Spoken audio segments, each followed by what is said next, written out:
Welcome to Wealth and Means. Advice dressed up like hard work. Each week, we explore ideas that help you pause, reflect, and think more deeply about the opportunities all around you. It's the perfect mix. A little information, a few stats, some real-world insights, and just enough deep talk to make you feel smarter before your second cup of coffee. We made it to episode 10. Today's episode is stacked. What you didn't see in the news on holiday memes as emotional therapy, ASMR workouts, prediction markets turning X into a casino for policy nerds, and the quiet winners in circular manufacturing, podcasts, and niche stocks. Wake up ready so you know exactly which China prints, inflation gauges, and central bank moves could rattle your portfolio this week, a knowledge bomb on how to actually think about individual stocks, ETFs, and mutual funds over a 10-year horizon, a humor me detour into dad jokes, ETFs as pickup lines, and the one asset class that truly never gets old.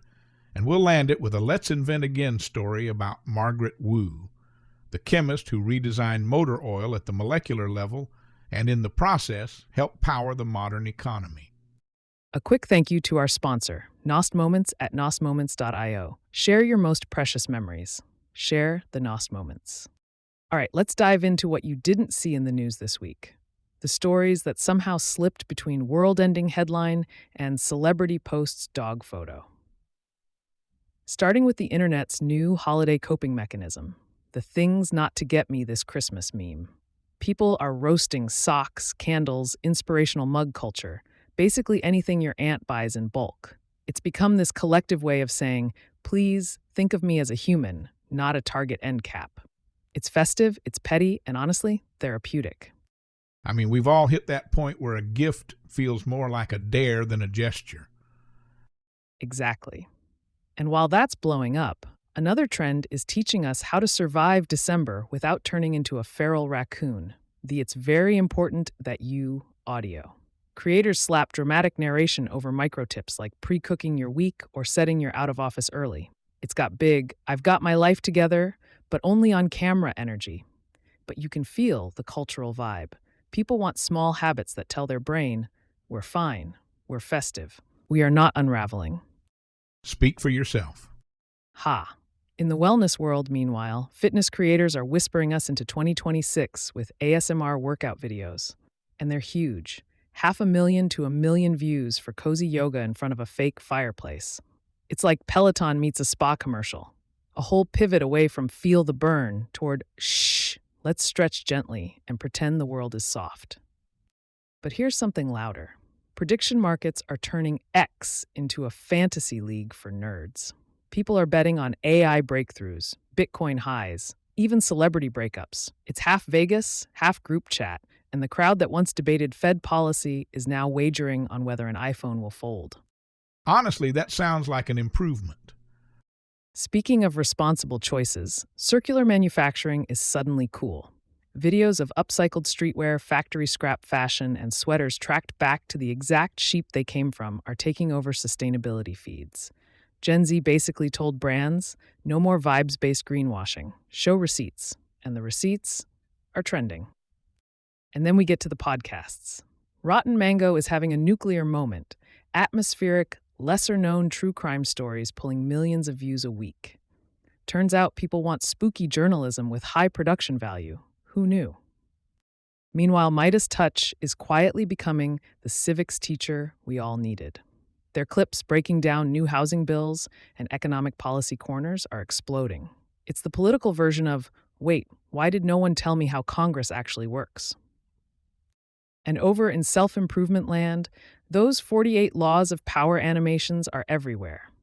They're sleek, digestible, and way too relatable for anyone who has ever sat through a meeting that felt like a Machiavelli reboot. Now let's talk Google Trends, where curiosity had a very weird week. Searches for the iPhone 17 spiked over 4,000% on rumors of a foldable model and AI camera wizardry, 9 months before launch. Humanity cannot wait for new rectangles. Also surging, the One Big Beautiful Bill Act, that mega infrastructure package from earlier this year as states finally roll out their funding timelines. Policy is slow, but Google is fast. Music got its moment too. Dochi's track Anxiety went full anthem mode with people connecting to the raw honesty of the lyrics. And because nothing says holidays like existential dread, non toxic air fryers, yes, that's a thing now, saw huge search growth as shoppers look for PFAS free ways to crisp their potatoes in peace. I, for one, support safe potatoes. As do we all. And for the gym crowd, creatine gummies have entered the chat. We've officially replaced scoops of chalk dust with adult fruit snacks. Gains have never tasted more like candy. All right, markets. In mid-tier momentum stocks, Credo Technology jumped on AI-hungry demand for optical chips. FIGS rode a wave of telehealth-fueled medical apparel love. Expedia climbed on early travel demand and slick AI booking tools. Kinross Gold glittered thanks to higher gold prices. And Globus Medical surged on robotic surgery momentum and a whisper of merger intrigue. It's like a sampler platter of things quietly doing better than you expected. Exactly. And down in the OTC world, volume was humming. Advantage Energy hit new highs on natural gas optimism tied to data center power demand. Australian agricultural company Lidded moved on solid export deals. Lithium Americas and Sigma Lithium both spiked as the EV supply chain tightened up. And Energy Fuels had a massive uranium-driven revenue beat because nuclear is the comeback kid of 2026. And that, friends, is what you didn't see in the news. The trends shaping your For You page, your dinner table takes, and maybe your portfolio, even if you weren't looking. If only the actual news were this fun. Working on it. Now let's wake up ready, where we give you the economic weather report before you've even found your coffee. It's a big week, the final data sprint before the markets start pretending they're already on holiday. Let's start on Monday, which kicks things off with a global pulse check. China drops its industrial production and retail sales in the very early hours, the kind of data that decides whether commodities perk up or tech hardware supply chains panic. The key question is simple. Is China buying enough stuff to keep the world's factories confident? A yes boosts metals and energy, a no tightens everyone's shoulders. Then Canada posts its inflation report, where a hotter-than-expected number could stiffen the Canadian dollar and keep the Bank of Canada on guard. At 10 a.m., U.S. homebuilders weigh in with the NAHB Housing Market Index, still stuck in the 30s, which signals the housing market is basically walking into the week saying, please lower rates or leave me alone.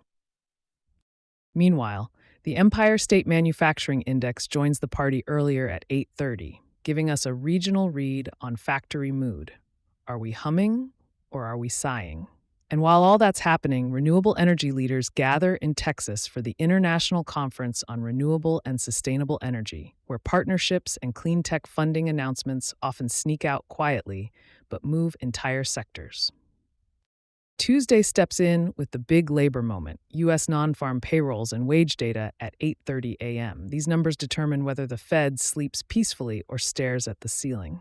Strong hiring pushes rate cuts further away, weak hiring pulls them closer. At the same time, we get new residential construction data, housing starts and permits, a look at whether future home supply is even thinking about recovering. 15 minutes later, industrial production and capacity utilization offer a factory checkup. Are we making more stuff or slowing into winter? Energy executives and policymakers gather in New York for a global renewable energy conference, discussing what the transition looks like across 2026 and beyond. So Tuesday's basically the week asking, are people working, building, or slowing down? Exactly. And Wednesday keeps the theme going, but shifts to the consumer. Before dawn, the UK posts inflation numbers, a key read for whether the Bank of England can finally breathe. Then U.S. advanced retail sales hit at 8:30 a.m., a major early sign of holiday spending strength. Strong numbers mean the American shopper is still swiping. Weak numbers raise questions about Q1 momentum. At 10 a.m., business inventories show whether shelves are too full or too empty, and that feeds directly into early 2026 production forecasts. Then at 10:30, energy markets get their moment with crude oil and natural gas stockpile data. A larger-than-expected draw sends prices up, which usually makes upstream producers smile. Meanwhile, Energy strategists meet all day at the European Hydrogen Energy Conference in Florida, an important stop for anyone trying to see the future of hydrogen infrastructure and natural gas transition.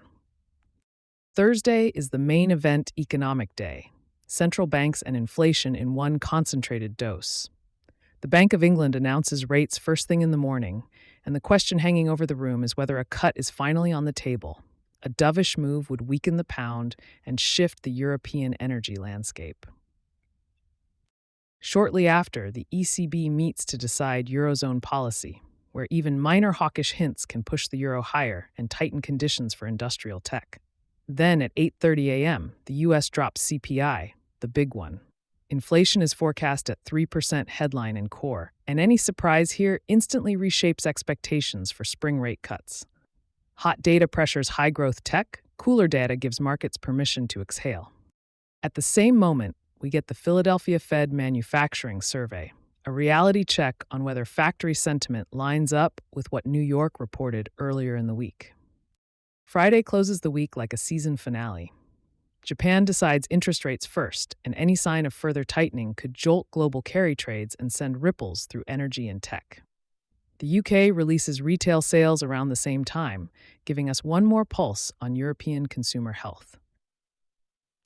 Then at 8:30 a.m., the US reports personal income, outlays, and, the star of the show, core PCE, the Fed's preferred inflation measure. If PCE runs hot, the dollar strengthens and commodity hedges firm up. If it cools, tech gets a little holiday cheer. Also at 8:30, we get the final Q3 GDP revision, which can subtly shift long-term outlooks. At 9:45 a.m., flash PMIs tell us whether U.S. manufacturing and services are expanding or hitting a soft patch. And at 10 a.m., existing home sales round out the week with one last look at how frozen, or not, the housing market remains. Now you know the battlefield before anyone else, and that means you're officially wake-up ready. All right, folks, gather in. Today's knowledge bomb is for the new investor looking down the long road of wealth building and wondering, should I buy stocks, invest in ETFs, or park my money in mutual funds? All three are tools. All three can build wealth, but they work very differently, and choosing the right mix can mean the difference between clarity and chaos in your portfolio. Let's start with individual stocks. This is the purest, riskiest play. You're buying a piece of one company. If it soars, great, you ride the rocket. If it craters, tough luck. No diversification, no buffer, just you and the company's fate. For some, that's exciting. For others, it's anxiety in a brokerage account. Picking stocks is like betting on one horse and hoping it beats the whole field. It requires time, conviction, and a strong stomach. You can make a killing, sure, but you can also watch your account bleed if one earnings report goes south. Then there's ETFs, exchange-traded funds. These are the people's champion of modern investing. They give you exposure to entire markets or sectors in one trade. An S&P 500 ETF? That's 500 companies with a single click. You're not trying to beat the market. You're owning it. They trade like stocks, but give you built-in diversification, low fees, and no surprise management decisions. You're not trying to be clever, you're trying to be consistent. And over 10-plus years, that's what actually works. ETFs don't require research or faith in a single CEO. They just require patience and discipline. Now, mutual funds, these are the old-school workhorses of long-term portfolios. They pool money from investors and are managed by professionals. Some are active, meaning managers try to beat the market. Others are passive, just tracking an index. They're often used in 401ks and IRAs. They don't trade during the day. You buy or sell them at the end-of-day price. But they're easy to automate. They're great for set-it-and-forget-it investing. The downside? Higher fees than ETFs, especially for active ones. And in taxable accounts, they can hit you with surprise capital gains distributions. Still, if you want someone else to handle the rebalancing and allocation behind the scenes, mutual funds get the job done. So here's the real talk. You don't have to pick just one. Most smart investors don't. ETFs are the rock-solid core, broad, low-cost, tax-efficient. Mutual funds play well in retirement plans, and individual stocks, that's your spice, your little side bets on companies you believe in. The key is not finding the perfect product. The key is building a mix you understand and can actually stick with when the market gets weird. Because investing isn't about being brilliant. It's about being consistent. And in the end, it's not about timing the market. It's about time in the market. That's the game. And that is your knowledge bomb. Means, in honor of my father's birthday this weekend, the Humor Me segment is going to be dedicated to dad jokes, okay? I waited my whole life for this moment. What do moms and dad jokes have in common? Well, they never get old. You know what makes them different? Well, not everyone appreciates dad jokes. Okay, step back.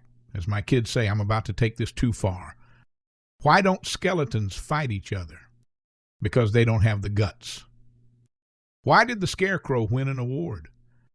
Because he was outstanding in his field. Why can't you trust atoms?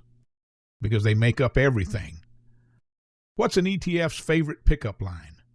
I'm low maintenance, highly diversified, and always available. Wealth, it's okay, you can laugh now. As the kids say, too far. And now, the greater debate, the conversation that absolutely should happen and almost never does. Usually because it ends with someone storming out, someone else questioning their life choices, and at least one family group chat agreeing never to talk about money on the internet again. But we stage it anyway, fueled by caffeine, creative mischief, and the unshakable belief that two adults can spar over the future of the creator economy without turning the studio into a comment section demolition derby. And just so we're all on the same page, what you're about to hear is fiction, a dramatization, a stage play dressed up like a debate. Scott Galloway and Mr. Beast are real humans with real viewpoints, but tonight they're appearing as theatrical, slightly over-caffeinated versions of themselves. Something like Hamilton meets CNBC with better lighting. Now, picture the room. There's a special kind of electricity that hits right before two people who should never share a stage actually share a stage. Tonight, that voltage is crawling across the Wealth and Means studio like static before a thunderstorm. The chairs are set, the cameras hum. Someone in the back is humming the Succession theme because that's how you summon gravitas in 2025. On my left sits Scott Galloway, the professor who can turn GDP curves into MMA strikes, a man who sees power laws everywhere and wonders why no one else is panicking. On my right sits Mr. Beast, the relentlessly optimistic industrialist of YouTube, the only man alive who can talk about thumbnail strategy as though he's narrating a moon landing. And I'm Means, your guide for the evening. My job is to narrate the chaos and avoid becoming collateral damage. Tonight's question is simple. Is the creator economy a bubble or the blueprint for the next middle class? The lights dim, the audience tightens, and the curtain rises. Scott goes first. He always does. He leans forward with the confidence of a man who came armed with charts, data, and an unshakable belief that humanity should be more afraid than it currently is. He says the creator economy is a false idol, an economic Hunger Games disguised as empowerment. A tiny sliver gets rich, the rest get emotionally bankrupt. Median earnings? Laughable. Platform dynamics? Worse than Hollywood. We're telling a generation that being famous on the internet is a career path. Scott calls it a mirage, shimmering just far enough away to keep people walking toward it until their shoes fall apart. The words hit the room like a cold wave. A few people murmur in agreement. Somewhere a hopeful ring light flickers with insecurity. Then Jimmy Donaldson, Mr. Beast, responds, calm, polite, analytical, the tone of a man who has argued this case while forklifts beep in the background of his chocolate warehouse. He says the creator economy isn't broken, it's just being misunderstood. Most creators fail for the same reason most small businesses fail. No systems, no discipline, no reinvestment, no iteration. But if you treat it like a business and not a dream board, the opportunity is real. Not easy, never easy, but real. Suddenly, the room is split clean down the middle. Half the audience nods at Scott's realism. The other half leans toward Jimmy's earned optimism. Everyone sits forward, sensing the debate has only just started to heat up. Scott brings us into the numbers, down into his cave of truth. 99% of creators, he says, make less than minimum wage. Platforms capture the durable value while creators capture burnout. Comparing this to a path to the middle class is like calling a lottery ticket a retirement plan. Scott taps the table with the finality of a judge delivering a verdict. Jimmy absorbs it all, no defensiveness, no flinch. Just the calm calculation of a man who has analyzed more data in his life than most universities produce in a year. He agrees about the power law, but points out that power laws are everywhere, in venture capital, in restaurants, in startups, in sports. The difference today is that a kid with nothing but a phone can reach millions for free. Tools are cheaper. Distribution is democratized. A creator isn't just a performer. They can be a teacher, an entrepreneur, a local brand, a niche expert, a business. Most small businesses fail too, he says, but we don't call small business a bubble. Now Scott shifts the debate to something heavier: mental health. He worries about the emotional cost. The algorithm is a boss who never loves you back, he says. It manipulates dopamine. It makes your self-worth hostage to metrics that can turn on you overnight. It's not a career ladder, it's a psychological treadmill. A hush falls. A few audience members glance at their phones like they're suddenly holding venomous snakes. Even the lights seem to dim in sympathy. Jimmy steps into the silence softly, without theatrics. He says he relates deeply. But the emotional cost can be managed if creators stop tying their identity to the numbers and instead tie their identity to improvement. Don't chase views, chase better work. Don't chase validation, chase craft.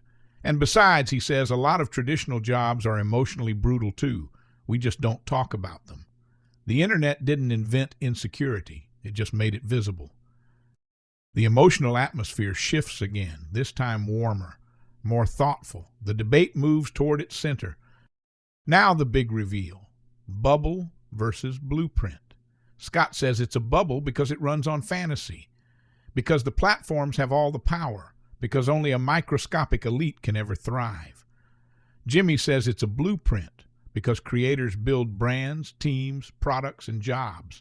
The scaffolding of a new middle class is forming. You just have to look at it through the lens of entrepreneurship instead of stardom.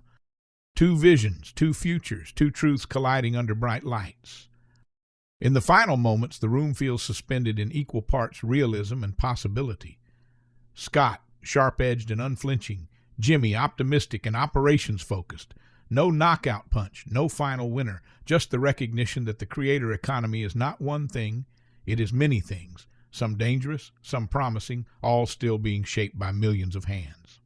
As the lights fade, I step forward and remind you of the only conclusion that feels honest. We may not know yet whether the creator economy is a bubble or a blueprint, but we do know this: its story isn't finished, and neither are we. And that is the greater debate.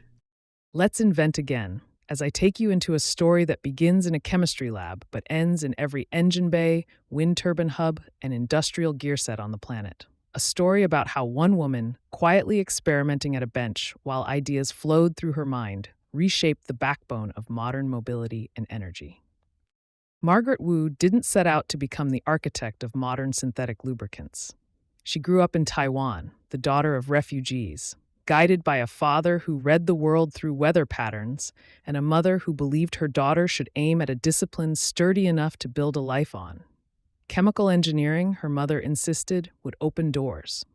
It turns out it opened far more. It opened entire industries.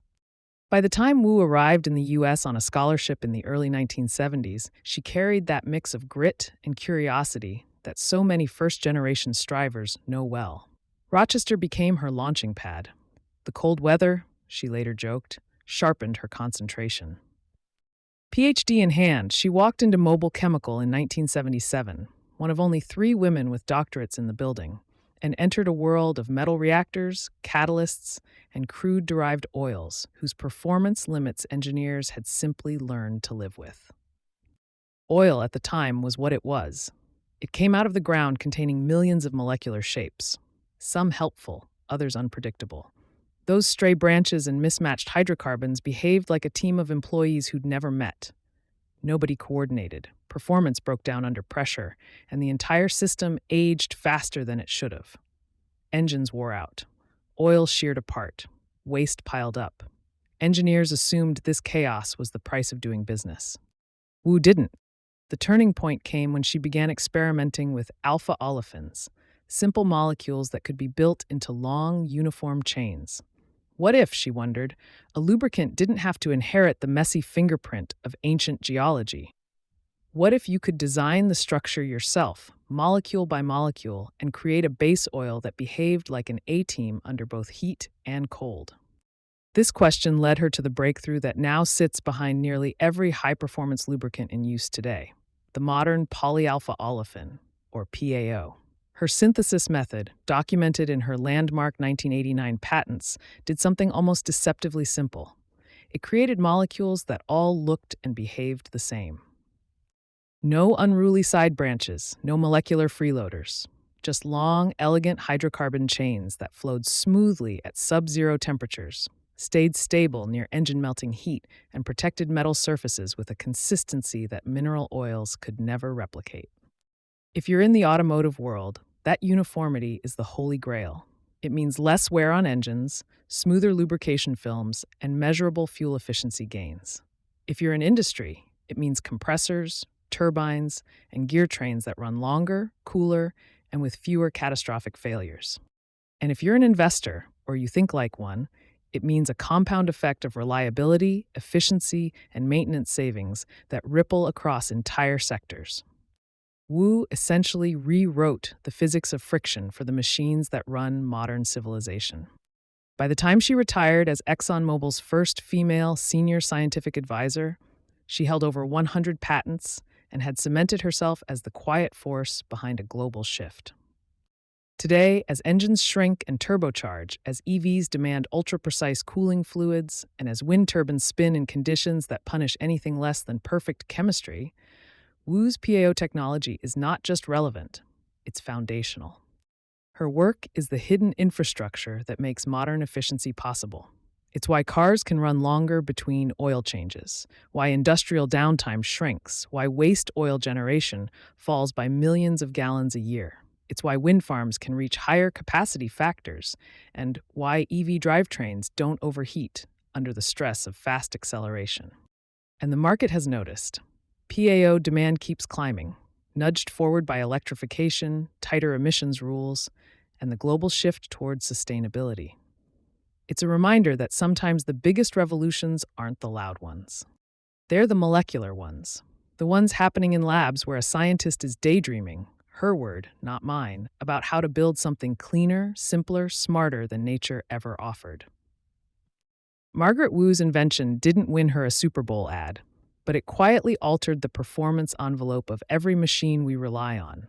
And if you zoom out far enough, it reveals a deeper truth. The most powerful innovations aren't always the ones you hold in your hand. Sometimes they're the ones that keep everything else moving. That's her legacy, and it's still accumulating interest. That's it for another episode of Wealth and Means, advice dressed up like hard work. We hope you enjoyed the full arc, from Roast Your Gifts memes and Whisper Soft yoga videos to prediction markets and circular fashion, from Google Trends weirdness and obscure mid-cap movers to the macro data that quietly sets the rules of the game, from how you actually build a long-term portfolio to the dad jokes you probably shouldn't tell at the next investment committee. And all the way to a daydreaming chemist whose elegant molecules still keep the world's engines, turbines, and factories running. Subscribe, rate, and share this episode. It helps more than you think. We do this for you to help you have a better week, a sharper mind, and maybe even a longer attention span. And a special thanks to our sponsor, Nost Moments, because the best investments are still your memories. Until next time, stay curious. Stay kind. And keep compounding.